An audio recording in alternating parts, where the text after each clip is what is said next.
Hello, my name is Nicole Martin, and this presentation is discussing the topic of women and the digital divide. We will be looking at the struggle to increase literacy, specifically in women, worldwide, as well as the role of libraries and librarians in this struggle. The main topics which will be discussed in this presentation include an introduction to why literacy is important. We will look at the connection between literacy and women, focusing on women in the United States women compared to other developed countries, and women in low-income and undeveloped countries. We will see how current programs are trying to promote literacy in women and discuss how libraries and librarians can help promote literacy as well. To begin with, what do we mean when we say literacy? According to the definition given by the Emerson and Card Encyclopedia, literacy is commonly considered the ability to read and write at a designated level of proficiency. Literacy is more precisely defined as a technical capability to decode and reproduce written or printed signs, symbols, or letters combined into words. However, it has become increasingly common to refer to different forms of literacy, such as computer, mathematical, or graphic literacy. Most experts believe that people need a combination of many different forms of literacy to meet the demands of modern life today. Another definition of literacy is the ability to read, write, compute, and use technology at a level that enables an individual to reach his or her full potential as a parent, employee, and a community member. So why is literacy important? In the words of UN Secretary General Kofi Annan, literacy is the key to unlocking the cage of human misery. Literacy is a human right. There are over 776 million illiterate adults in the world today. Literacy is at the heart of basic education for all, and essential for eradicating poverty, reducing child mortality, curbing population growth, achieving gender equality, and ensuring sustainable development, peace, and democracy. This brings us to the ties between women and the literacy. Traditionally, nations have emphasized the education and literacy development of boys and men. In 1980, 62.8% of the world's women were illiterate. In 1995, it was 63.8%. From 1980 to 1995, the illiterate population of men fell from 327 to 318 million, while the numbers of illiterate women grew from 551 to 565 million. There are many obstacles that women face when trying to get involved with literacy training across the world. Many classes are scheduled during hours when they need to be working. Often husbands do not allow wives to go to classes at night or to mix classes. And more than often, it is not safe for women in many countries to walk unescorted by male companions, and therefore they cannot reach the literacy programs.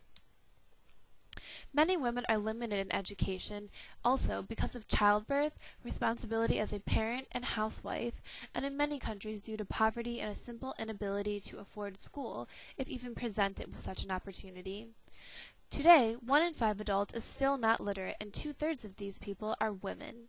Literate women average 2 children per family, while illiterate women give birth to 6 to 8 children. Just an example of one of the many ties that literacy has to women and families.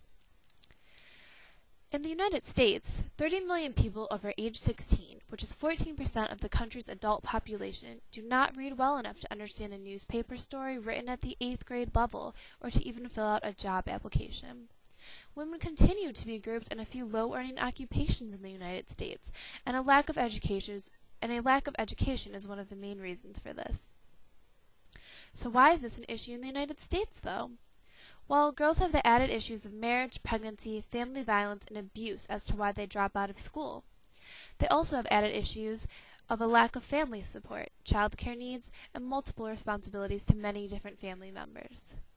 Once again, childcare issues prevent many women from attending programs. The United States ranks 5th on adult literacy skills when compared to other industrialized nations. Findings show that Americans are at an average level of prose literacy performance, behind the Nordic countries and the Netherlands, but on a par with adults in Australia, Canada, and Germany. Except for a few countries, particularly Jamaica and Lesotho, women have lower levels of literacy than men do. In developing countries, this disparity averages a 21% difference.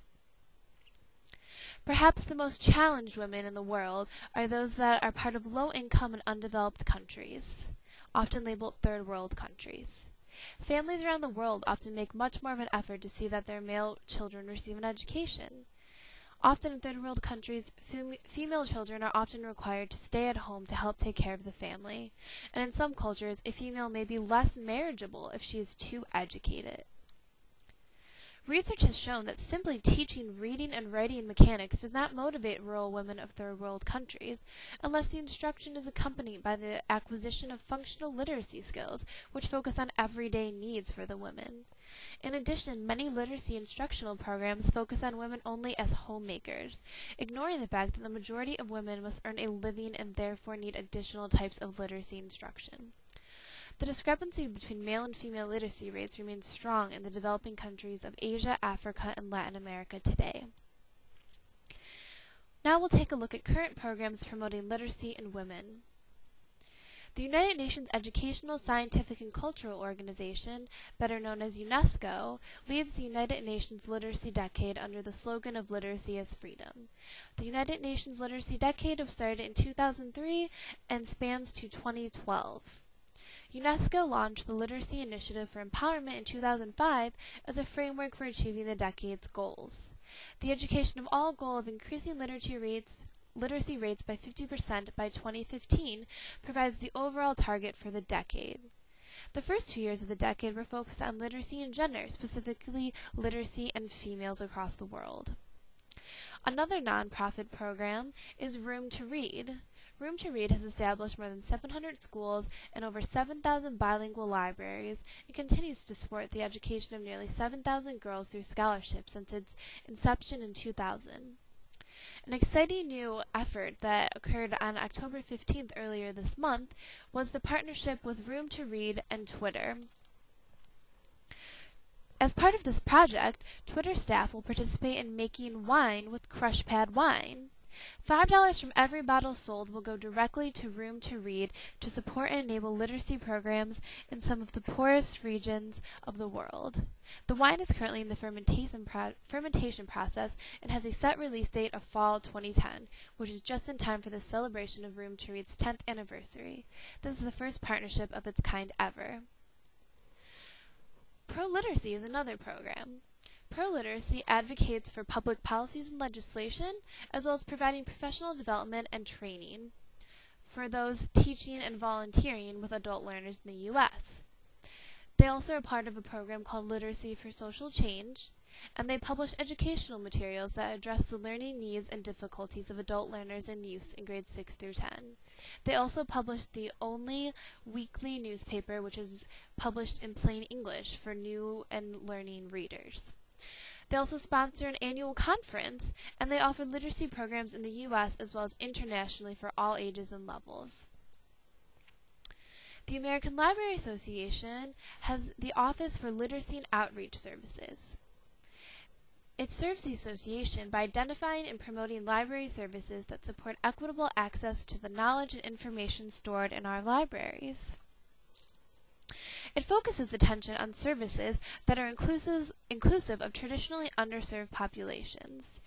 These include the gay, lesbian, bisexual, and transgendered community, as well as the poor and homeless, older adults, adult new and non-readers, and many others. Librarians. There are many ways for you to get involved. You can join a nonprofit organization to help build libraries and teach in third world countries. You can also use the American Library Association resources to help promote literacy to women and other underserved populations in your own community. There are many resources on the web to help you promote literacy at home and abroad as well. Or volunteer at one of the pro-literacy programs to help teach literacy to adult learners. Increasing literacy in women is important for everyone across the globe. It is an issue that everyone should know about and everyone should participate in helping.